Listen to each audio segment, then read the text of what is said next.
BRS ఇష్యూలోకి తనను లాగటంపై CM Revanth Reddy స్పందించారు. నేను కవిత వెనుక ఉన్నానని కొందరు, హరీష్ రావు సంతోష్ వెనుక ఉన్నానని మరికొందరు అంటున్నారు. అసలు ప్రజలు తిరస్కరించిన నేతల వెనుక నేనెందుకు ఉంటానని రేవంత్ అన్నారు.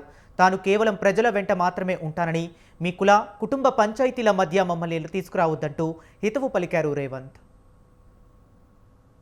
పోతా ఉంటాయి, చూస్తానే ఉండరు కదా.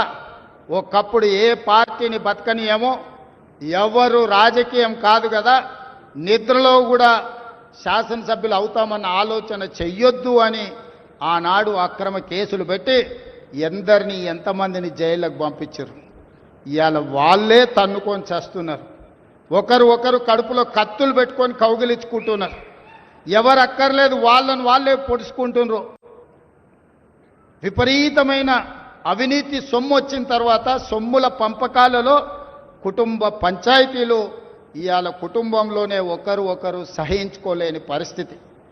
ఒకరి మీద ఒకరు యాసిడ్ దాడులు చేసుకోవాలని ఒకరిని ఇంకొకరు నవ్వుతూనే కడుపులో కత్తులు పెట్టుకొని కౌగిలించుకునే పరిస్థితులు ఈ రాష్ట్రంలో దాపురించినాయి.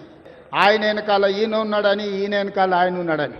నేను ఒక మాట చెప్పదలుచుకున్నాను, అంత చెత్తగాళ్ళ వెనకాల నేనెందుకుంటానయా? నేను నాయకుడిని ఉంటే ముందుంటా, మా వాళ్ళకి తోడుకుంటా. వాళ్ళ కుటుంబాలు వాళ్ళు కత్తులతో పొడుచుకొని హరీష్ రావు సంతోష్ రావు వెనకాల రేవంత్ రెడ్డి ఉన్నాడు అని ఒకరంటే, లేదు కల్వకుంట్ల కవిత గారు వెనకాల రేవంత్ రెడ్డి ఉన్నాడని.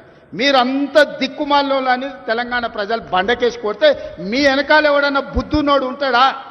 పాలమూరు జిల్లా 4 కోట్ల తెలంగాణ ప్రజల వెనుక ఉంటా, తోడుంటా, వాళ్ళ కోసం పని చేస్తా.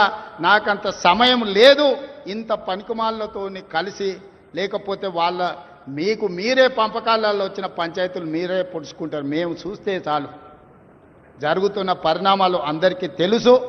దయచేసి మీ వివాదంలోకి, మీ కుటుంబ పంచాయతీలనో మీ కుల పంచాయతీలనో మమ్మల్ని లాగకండి. మాకెలాంటి ఆసక్తి లేదు.